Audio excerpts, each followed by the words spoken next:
Welcome to another Founder Wisdom podcast. We have my friend Jose Carlos Sarmiento, aka Charlie, on the pod for round two today. He's a global sports visionary and CEO. He's an extreme athlete turned builder of ventures.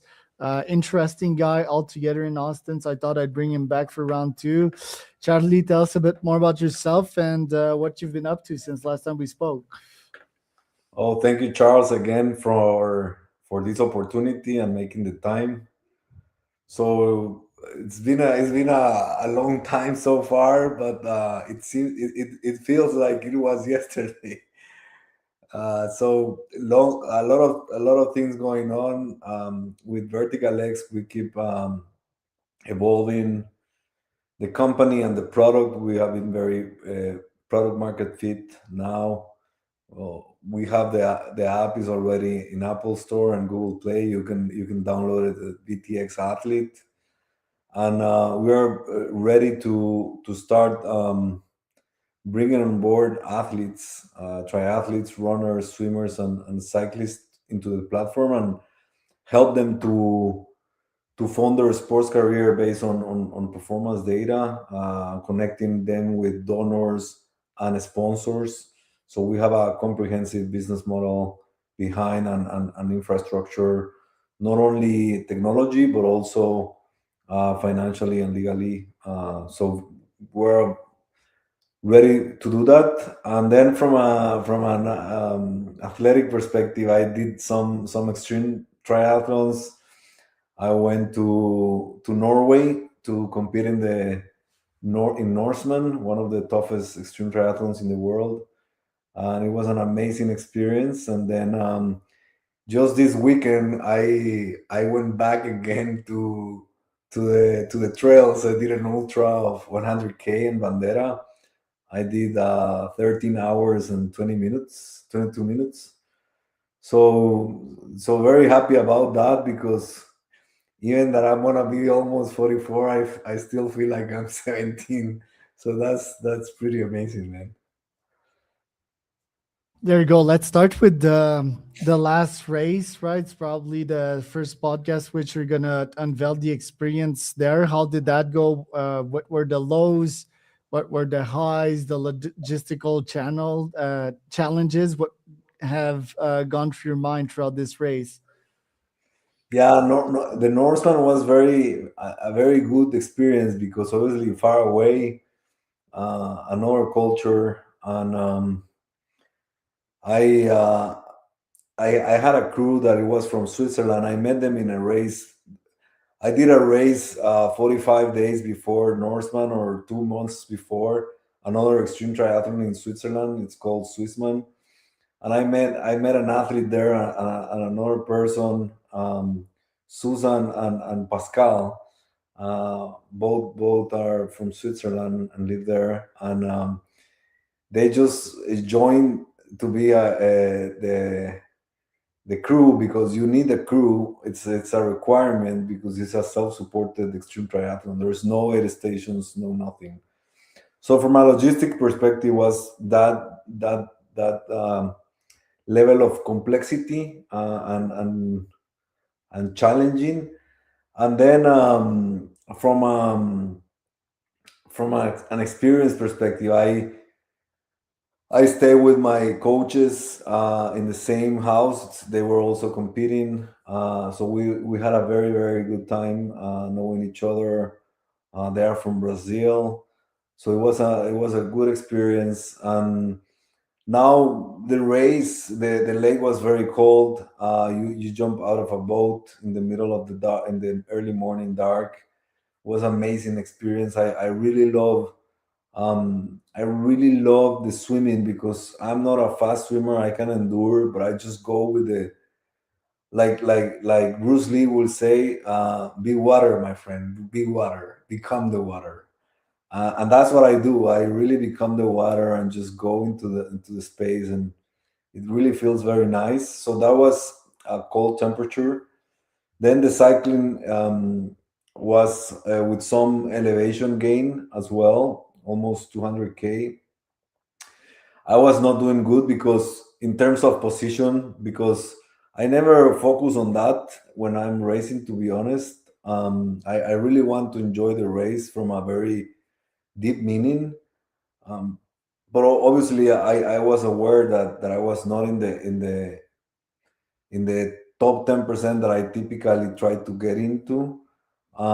So it was interesting because this was the Extreme World Championship. So all the best extreme triathletes of all the tour were there, and it was very very meaningful. So when I went into the running, because my strategy was, okay, I'm gonna go like my vibes on the swimming and the cycling, and then in the running I'm gonna push a little bit, which I did, but it was not.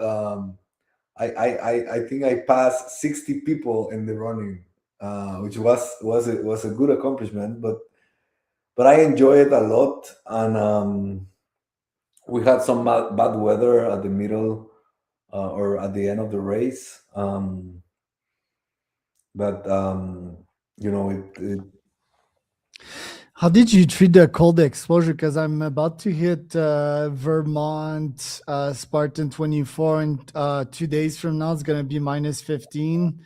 So wish me good luck for that one with some rain. Right? How did you deal with that? I so obviously the cold in the water, you have to have the wetsuit and everything, but obviously you feel it, right? And you feel it in the cycling, and you feel it in the running. But the way that I see the cold is, I always try to trick my brain with the situations that I'm facing, right? So let's say in that case, oh, it's very cold, minus something, or 0 degrees Celsius. What does that effect have positively in myself? So I think, oh, because my body is inflamed, this cold will help me to not inflame that much. So that's good. So I receive it as a gift. So I said, Love okay, that. uh, okay, it's cold. Yeah, it's cold. Can my body handle it? Yeah, it can handle it. What is good for my body? Oh, because now it will regulate your body temperature like a car, so it doesn't get heat, uh, like what happened to you in your trip to the wedding in Mexico. The car will not get heated. um, so it regulates your temperature, so you can push a little bit harder, which you have to be always aware. And also, it's not gonna be a lot of inflammation during the race, maybe after. So that's the way that I handle it, typically, those kind of situations. Love that. And how do you deal? You've done like extreme events, right? Like I'm doing a 24 hour. You've probably, I mean, you finished the last 100 in 30 hours, you said. So that's longer than 24, right? How do you deal with sleep deprivation? Yeah, the one that I did, the longest in time that I have done, I was an Ultra Trail du Mont Fuji, back in 2018. It was 27 hours. That's a very good exercise, because I tried to sleep while I was doing power hiking, kind of sleeping walking, closing my eyes, a little bit, right? Because if not, you step some things. But just try to shut down your mind, in terms of that it's relaxed, and this is already with the sleep deprivation, but because you are playing with this circadian cycle. So how you took advantage of that, right? So that combination with caffeine, which is still working a little bit, depends on the person. But I will say that, just I use a lot about tricking my mind, to be honest, and present it differently, and see how I can handle that. And how do you compare the pain of an endurance event vs the pain of running a business? Because yeah, vertical is sort of a moonshot, right? It takes time to lift off. Like, how do you compare both sides of pains, and do they interrelate in some sense? In my case, because the business is related in sports, right? Vertical X is a sports tech company, and all this what we are doing, it's correlated, highly correlated. If we were talking about statistics, the R2 is very near one, or perfect one, because it's in the business. So for me, doing the races is part of my business. It's part of the customer journey, understanding the needs of our target and how we're going to solve their problems. And then potential partners, events organizers, brands, um, what is the experience of traveling for sports, what a potential sponsor for an athlete could be, not just a nutrition brand, but it could be an airline, it could be so all of that, that's how I relate it. And because it's technology, at the end you can do it anywhere, right? So that's how I combine it. Right. And I often see these new YouTubers, these ultra athletes. I watch a lot of documentaries about ultra. I'm pretty sure you do as well on YouTube, and they don't have a sponsor yet, right? And their content is pretty damn good. You're seeing that they invest in what they have, and it's pretty ridiculous that they still have to pay for their pairs of shoes, right? Um, do you see your product as a potential helper with that, with folks that are talented, have the views, have the good content, but still don't have the sponsors? Yeah, definitely, and that is where we come in, right? That's where VTX comes into play. Is to basically we are helping amateur, from amateur to semi-pro athletes, and and that's what we do. So the ladder of an athlete, from a funding perspective, at the beginning you start doing friends and family that they help with some races. Then you do it well, and you kind of start doing some impact socially through your social media, and then some brands will, you as an athlete will reach some brands, and they will give you some products in exchange, right? That's the second ladder. And then the third ladder will be when you are start, performing and being more consistent, discipline, and focus on the sport.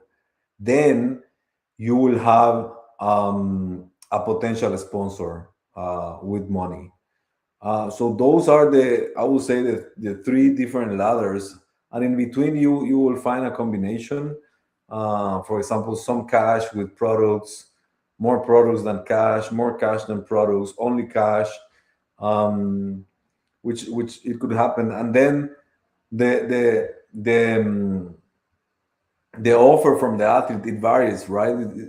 In that it will be more ROI on brand awareness, and later on it will be not only ROI on brand awareness, but they want to see some results as well. But it's like that ladder that I call it, the athlete ladder. So there is a lot of opportunity, and that's what we're doing.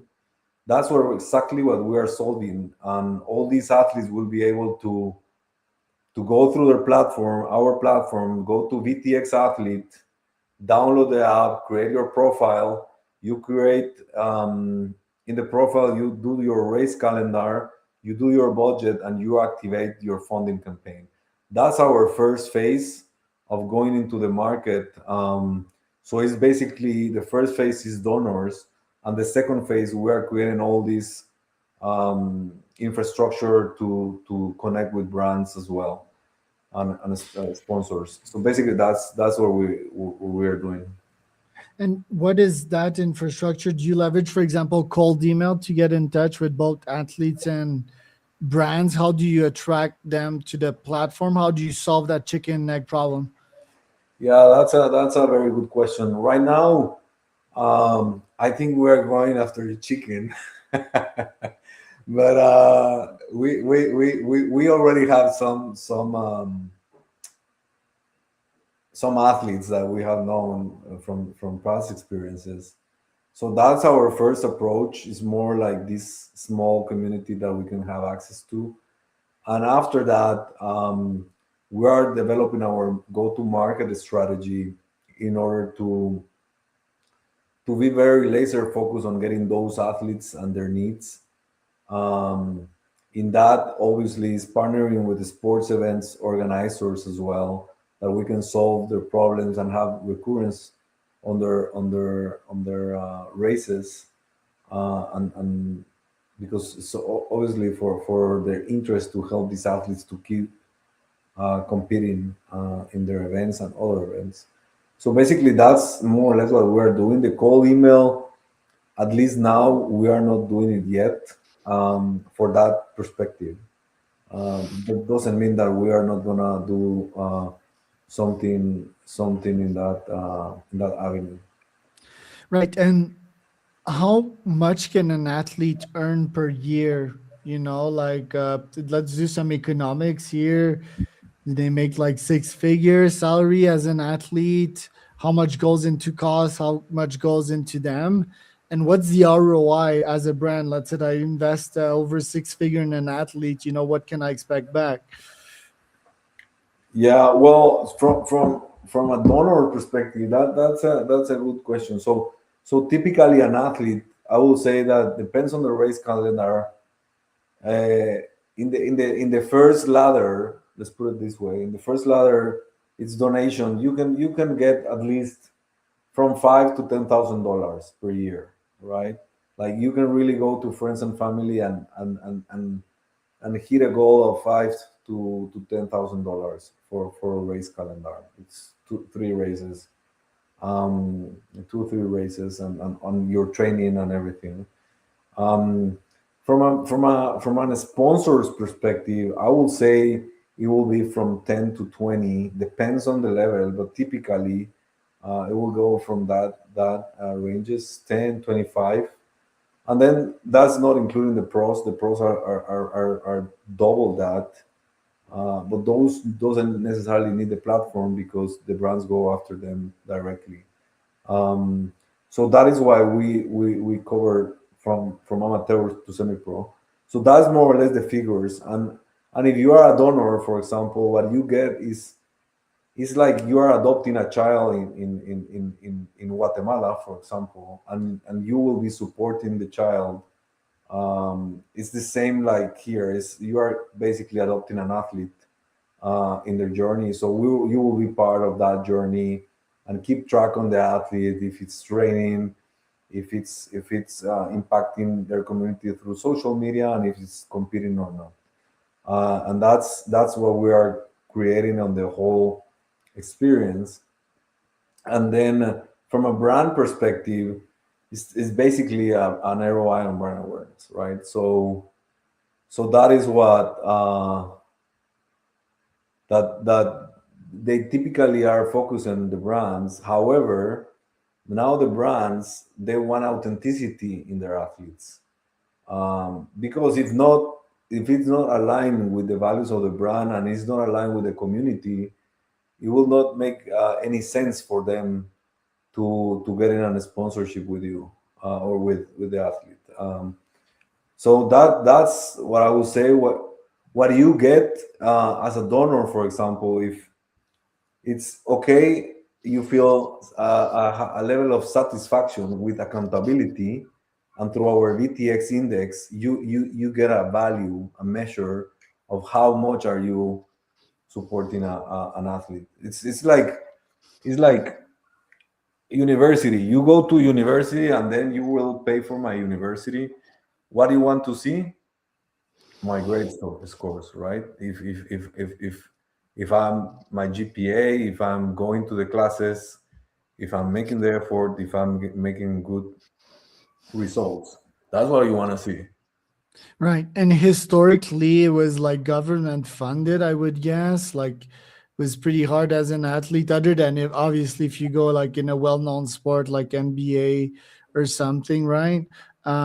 What about athletes like Lionel Sanders that purely fuel on YouTube content, right? And they fully get paid through that, and also expand their views and also organically attract sponsors. Is that like probably the best framework to go for as an athlete? And how much does funding actually affect my performance? Are there like athletes that can perform really well without getting funded? I will say, answering that last question, I will say in the short term, yes. In the long term, no, because it gets so stressful. Because you need to eat, right? You need to pay the bills. You need to eat, and if you And have, you eat a lot. yeah, and I eat a lot, yeah, and you eat a lot. So you need that, right? So I will say in the short term, yes, like it can be handled. But then when you have our most valuable resource is time, right? So if you are putting the time for training, for competing, for resting, recovering, but then you have that time and then you have to allocate it in, have to have like three jobs or two jobs to compete, to train. That time management goes very differently, right? And the energy management as well. So in the long term, it's not sustainable, and that's what we want to solve, right? I think there's a lot of talent out of in the world that is lost because of that, and for me, that's, I just have it here and here, and I just have to solve it. Yeah, they're good points. And athletes, a bit like artists, I guess they're giving us inspiration, right? Which is valueless throughout society. So I love the model of like sponsoring someone. I'm actually definitely gonna sponsor a couple this year just to show my support. And yeah, like if they can produce like Goggins like content, like then it's an instant ROI for me because I listen to that stuff on my runs anyway, and it helps me as an entrepreneur. Jose, where can people find out more about you and your company? So they can find more about me in LinkedIn is Jose Carlos Sarmiento, and then on Instagram Ultra Sarmiento, same as Facebook. On and then company name is Vertical X, but we are at as VTX Athlete in Instagram, and Vertical X in LinkedIn as well. And the web pages are vtxathlete.com. And yeah, that's basically where you can find about us. Was Charles and Charlie